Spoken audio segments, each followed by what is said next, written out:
I think as we learn more about the gut microbiome, about genetics, we'll be able to really say, okay, well, you really need to be eating these types of foods based on your genetics and your microbiome. And then we're going to test you again in 6 months and see if there's any changes and what works best for you. Namaste. You're listening to the Savannah Podcast. Join us on an exploration of Eastern spirituality, yoga philosophy, and conscious living for the new age. This podcast is a production of SavannahSpirit.com, the best place to shop for unique clothing, spiritual handcrafted jewelry, healing gemstones, and fair trade gifts from the Far East. Now, here's your host, Brett Larkin. Hello, Savannah family. I hope you're having a beautiful day. Thanks so much for coming to the show, and maybe reflect on what you have eaten today so far, because today our focus is the digestive system. We are talking with Dr. Mona Ezzat. She is a board-certified family physician and board-certified integrative and holistic medicine physician with extensive training in functional medicine. And if you don't know what any of those terms mean, like functional medicine, that's one of the first things I ask her. She's been practicing for over 17 years in very diverse settings. She's practiced as a doctor at a Navajo Indian reservation, working as an on-site doctor at Facebook as well. So a very broad range of experiences. And her passion is helping her patients find the root cause of their health challenges and regaining their vitality through lifestyle measures. With Mona today, our focus is going to be, as I mentioned, on the digestive system. We often hear that all disease begins in the gut, but what does that really mean? So today we're going to work with her to learn how the ecosystem of our gut works from our mouth all the way down to our colon. She's going to answer common questions for us about digestive health, like why do we crave carbs when we're stressed? Why does caffeine wreak havoc on our digestive system, or does it? What are common problem foods that she sees irritate the lining of the gut for the majority of her patients? We're going to learn about all of that today. One of the things I most appreciated after this interview was how much better I was able to really visualize the ecosystem of my gut. So I hope you guys enjoy that too. Remember, if you are getting value from the podcast, the best way to show your love and support is to make a purchase on SavannahSpirit.com, an online shop for yoga clothing, healing jewelry, and unique spiritual fair trade gifts. Remember, just use that coupon code PODCAST30 for 30% off anything your heart desires. Now, let's get into the interview. Mona, thank you so much for being with us and for coming on the show. The first thing I want to ask you about is that you've worked in Navajo Indian reservations and also as the on-site doctor on Facebook. I can't even imagine like two more different atmospheres to do your work in.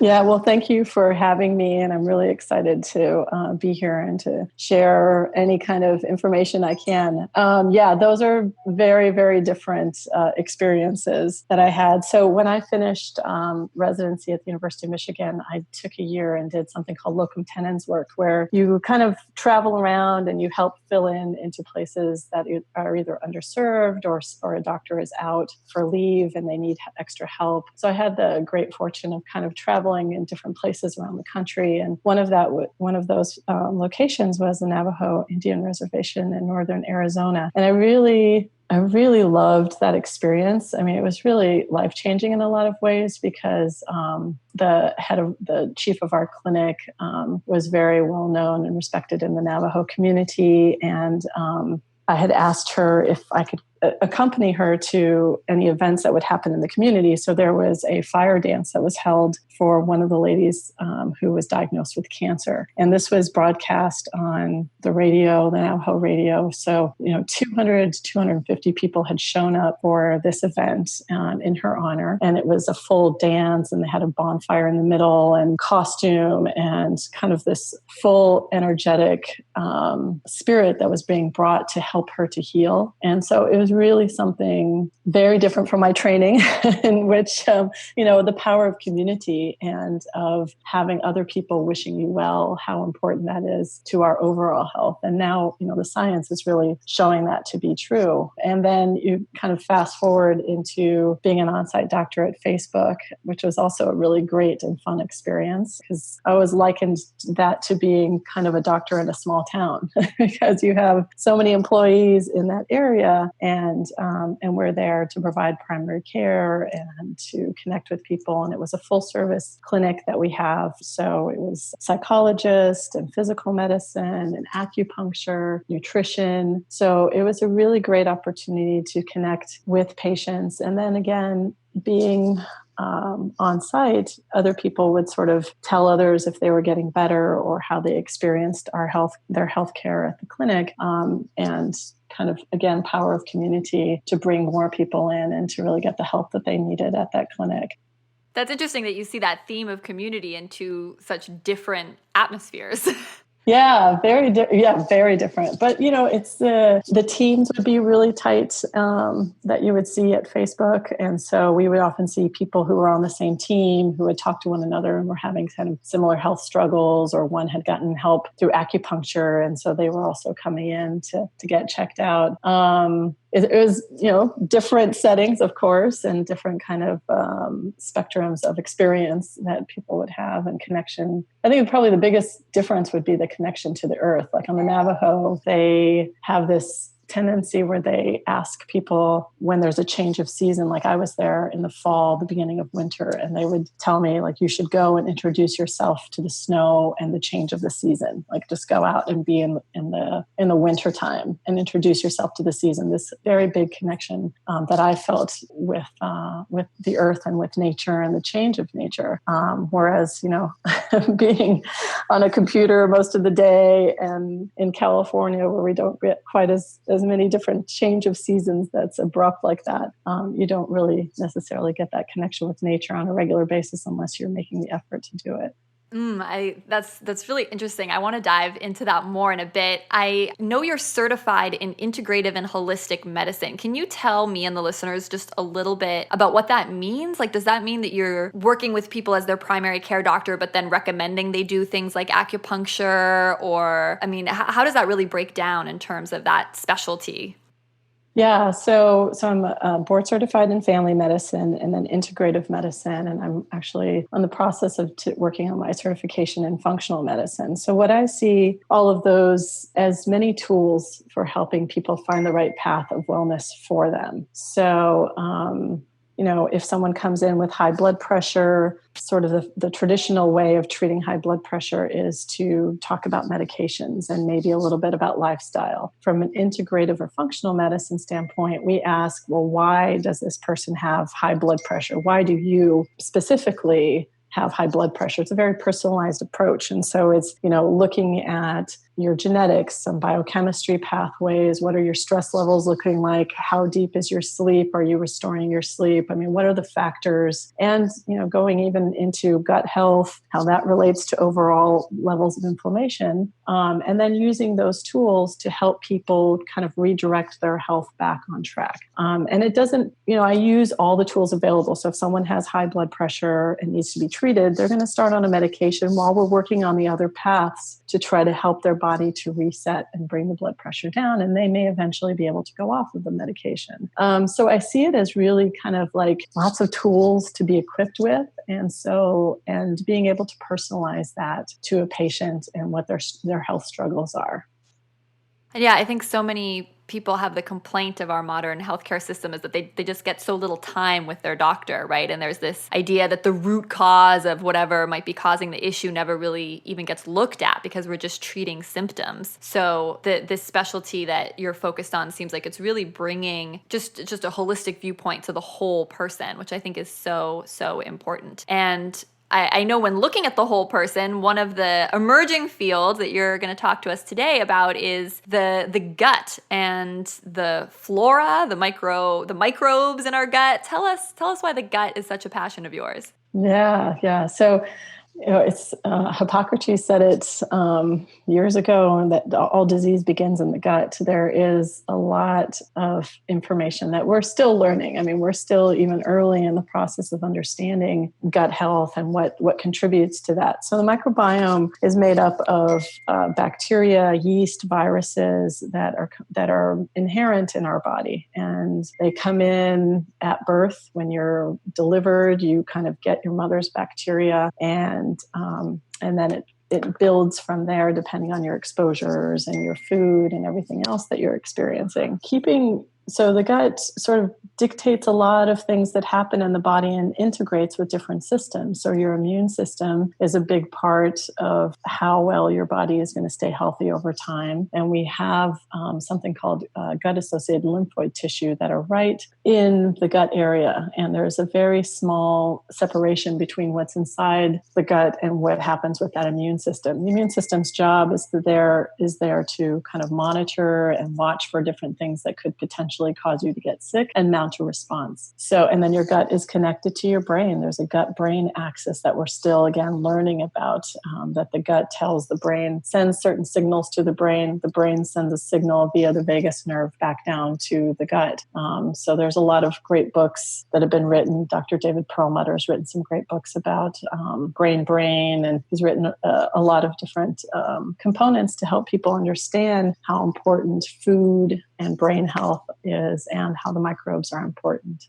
Before you go on, tell us a little bit more about the vagus nerve, because I know for myself and Savannah listeners, as people who meditate, we're often really curious about the vagus nerve, and we learn that it plays a crucial role in regulating our heart, right? And our anxiety, our stress levels, and that it has something to do with meditation as well. Can you tell us a little bit more about that? I'm hoping I'm remembering correctly. Yeah, no, you're right on track. So yeah, the vagus nerve is really a big component of our parasympathetic nervous system. So our nervous system is divided into sympathetic, your fight or flight nervous system, and then your parasympathetic, the rest and digest part. And so the vagus nerve regulates inputs to the heart, input to the gut for peristalsis, for movement, and then there's a feedback loop with the sympathetic nervous system. So when we meditate and we do deep breathing and we do visualization work, all of these things help to tone the vagus nerve to get your parasympathetic nervous system back on track.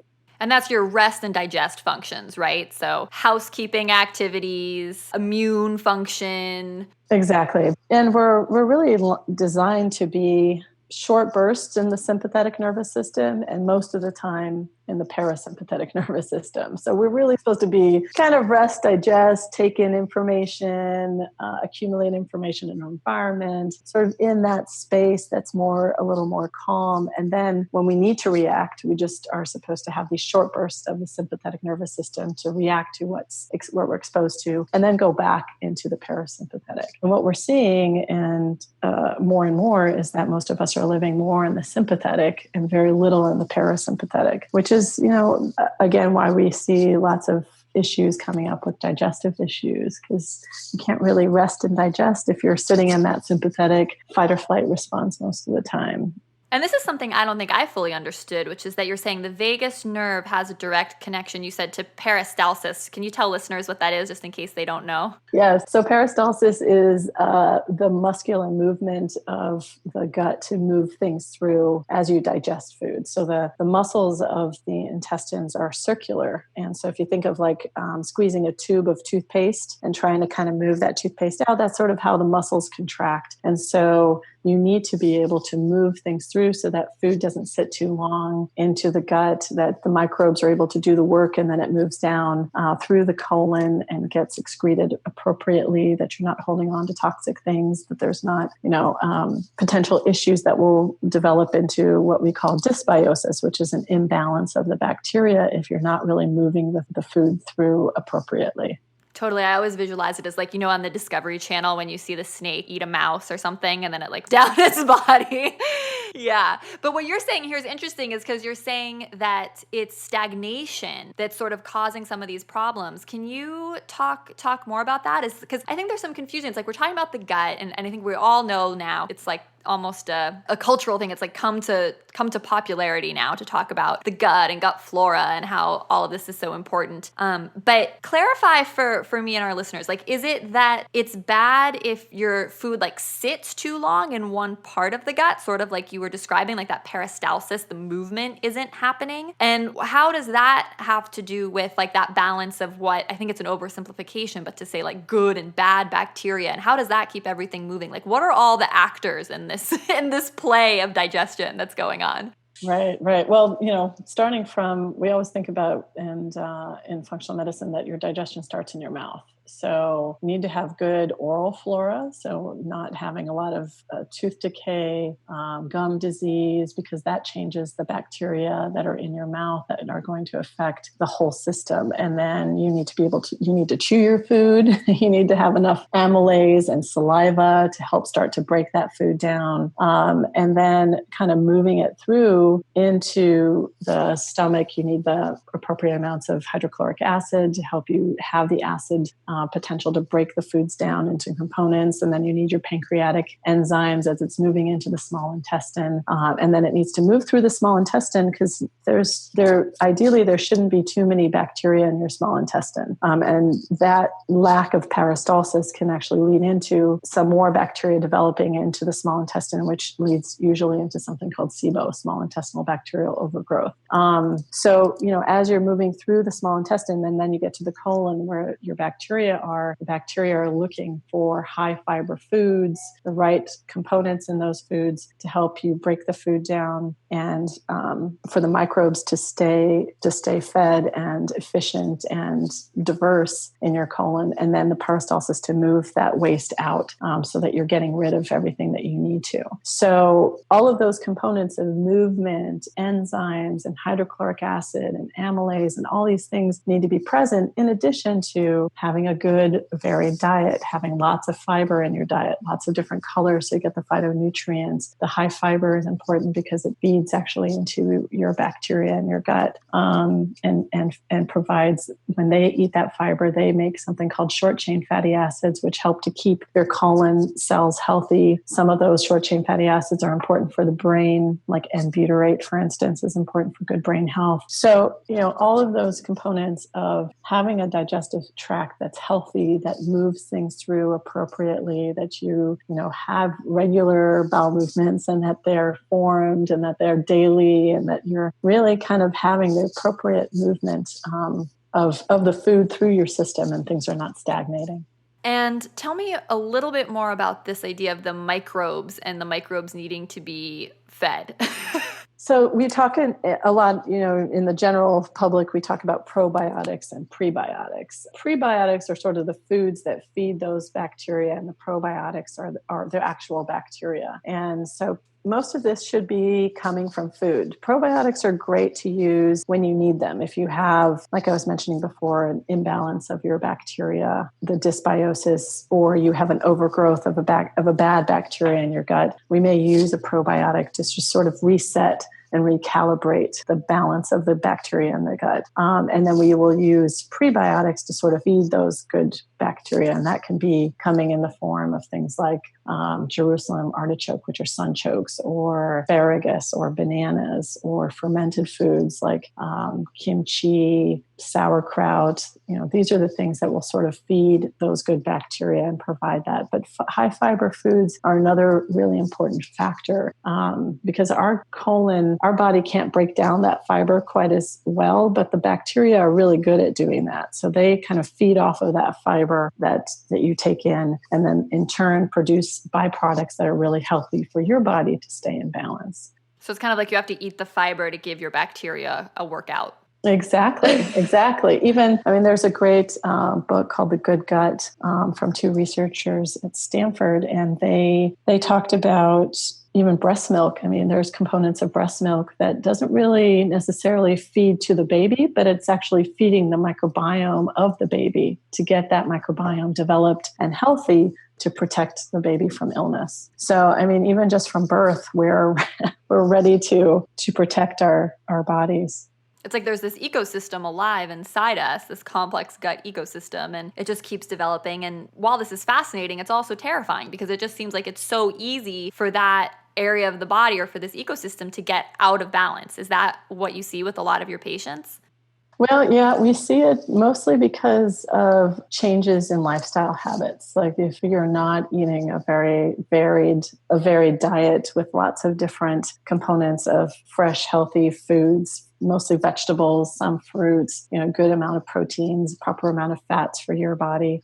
If you tend to eat a lot of processed foods, or you're eating fast food, you're not really getting the nutrients that nature had developed for you to be eating. So if you're eating whole foods, natural, you have a kind of a leg up of getting all those good bacteria and keeping them healthy. And then other parts of it can be other lifestyle factors, stress, your sleep, how much movement and exercise you get, balance of other components in the body. Stress hormones are such a big component to keeping your gut healthy. So when we see patients, we focus in on asking specific questions for gut health. Are you having any gas or bloating? Do you have heartburn? Because it gives us idea of how well the digestive tract is working. And then we do a microbiome test through stool, and we look and we see, how much variety do you have in your microbiome? Are you actually digesting the macronutrients of proteins and fats, or is it not being digested? And then we look for signs for inflammation, of maybe your body doesn't tolerate certain foods that you might be eating a lot of, and it's causing some problems. So,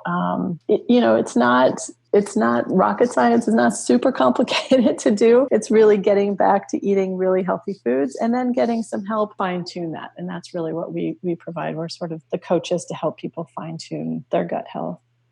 What's the best advice you've ever gotten around diet and nutrition? And do you follow a particular diet?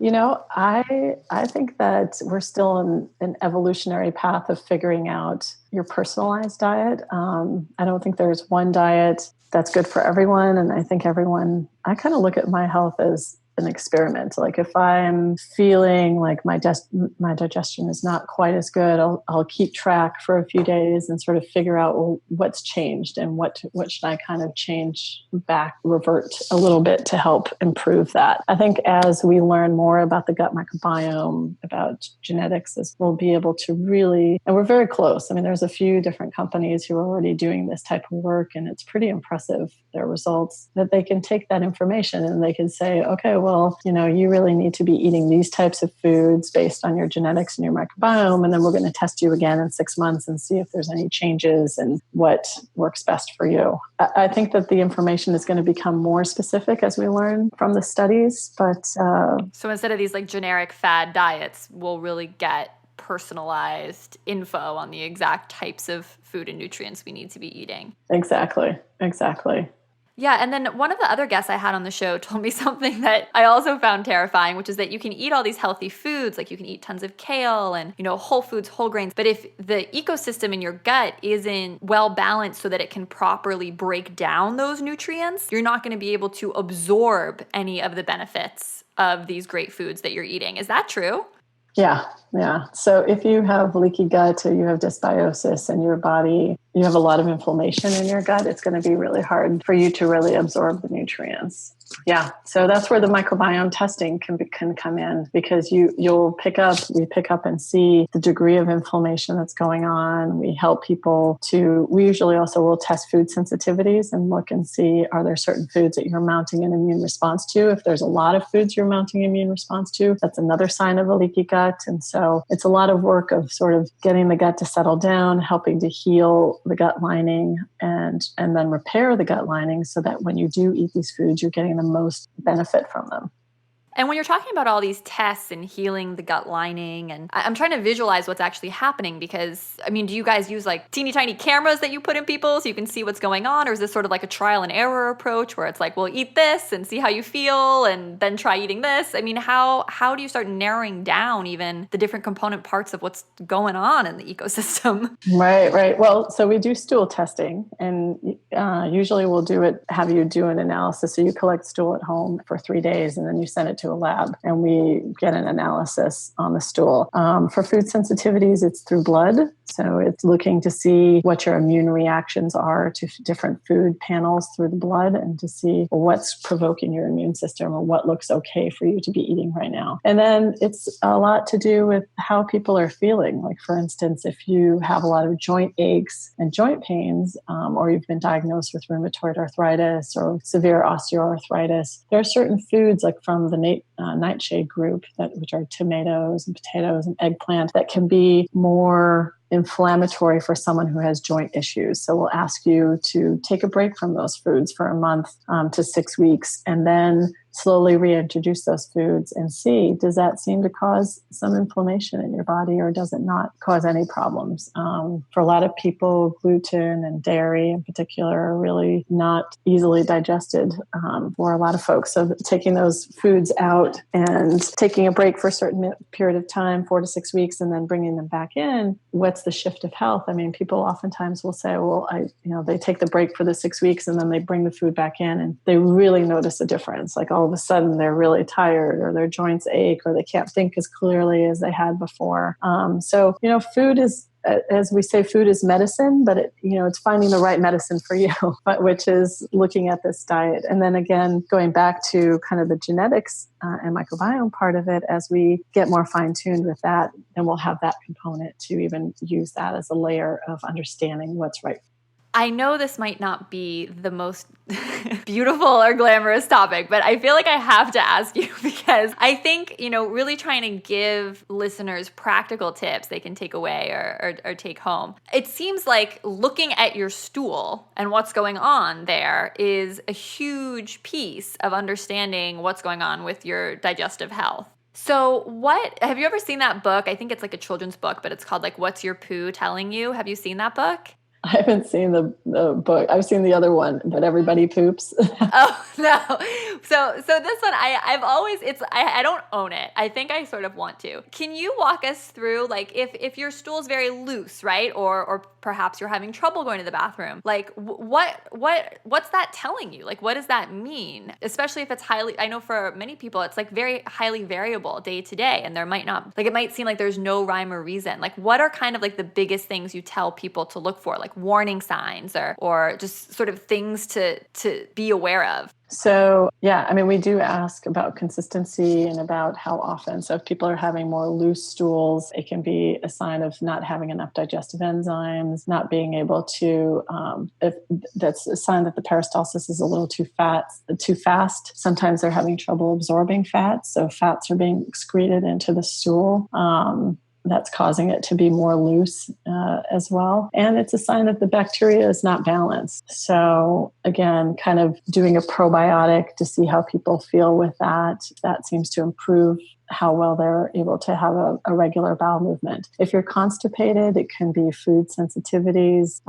It can be also not having enough hydrochloric acid, could be also enzyme related. Sometimes these are also signs that the small intestine is inflamed with this thing called SIBO, small intestinal bacterial overgrowth. And so that's something that if people are having a lot of gas and bloating, we may test for that. And then if you're seeing a lot of undigested food in your stool, then you're also having some problems with digestive enzymes, with maybe that's a food intolerance that your body just can't break it down and it just goes through into the stool. So it can tell you quite a bit about your gut health, kind of how regular you are and the consistency. And then you backtrack and you sort of shift a little bit on your diet and try to see if that helps. That's interesting that the loose stool means that you haven't been digesting your food well enough. Did I understand that correctly? For sometimes it can be for fats are not being digested well enough. And so the fats can kind of push through a little more quickly.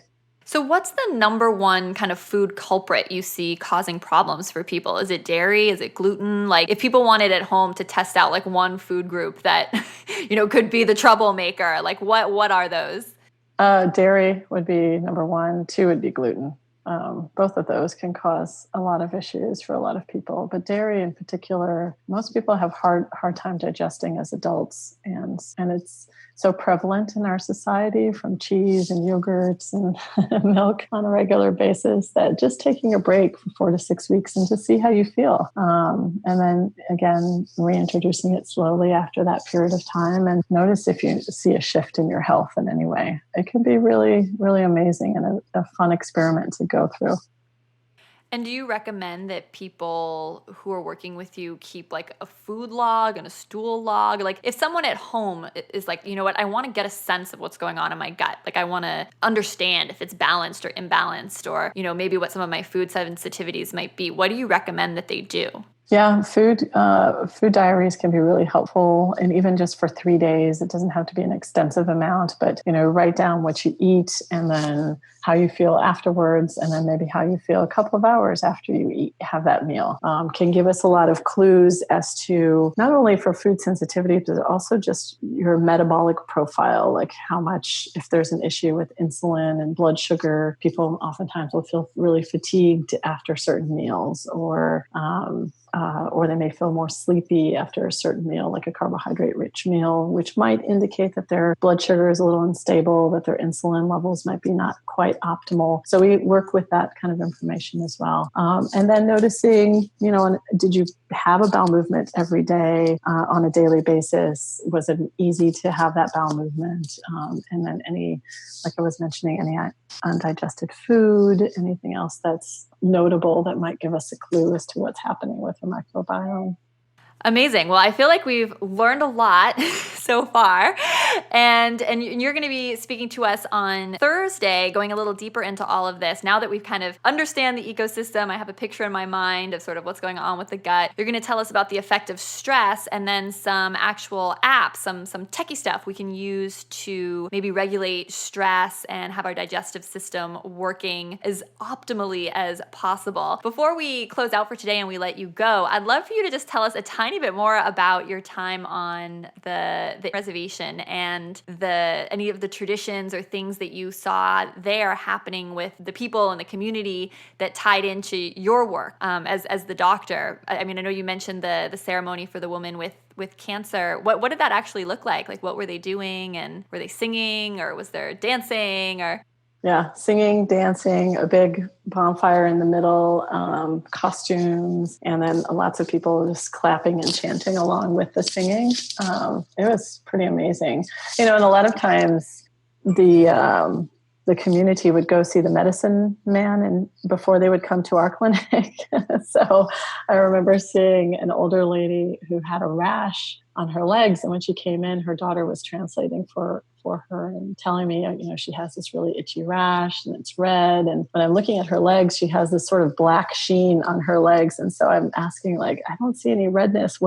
He said, we were on the medicine man yesterday and he put ash on the rash to help to clear it up. So it's not as red as it had been, but that was just the treatment that he was providing for them. So it was just fascinating because there was this combination of still sort of, we do the traditional healing first. And then if we need to come in to see the Western doctors with their medications and stuff, then we come back. And so again, sort of infusing and going along the path of what I was always interested in was learning more about different tools that you have. I mean, these are all, now we're starting to just on the tip of understanding some of the bioenergetics of the body. And that is where acupuncture and traditional Chinese medicine has been doing for 5,000 years. And we're just barely starting to understand some of these things that were being done so long ago.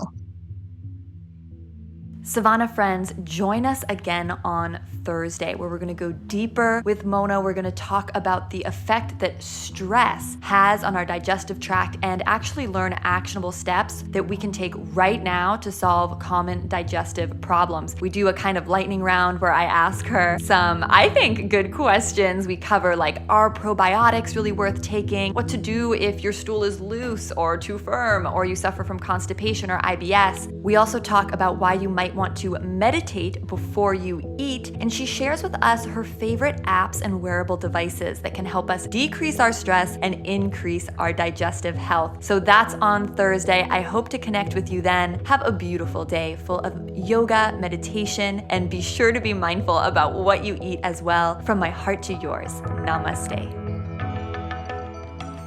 You've been listening to the Savannah Podcast. To find out more about Savannah, go to savannahspirit.com or follow Savannah on Facebook at facebook.com/Savannah Spirit. For daily inspiration, check out our blog at savannaeast.com. Be sure to join us next week for a new episode, and thank you for listening to the Savannah Podcast.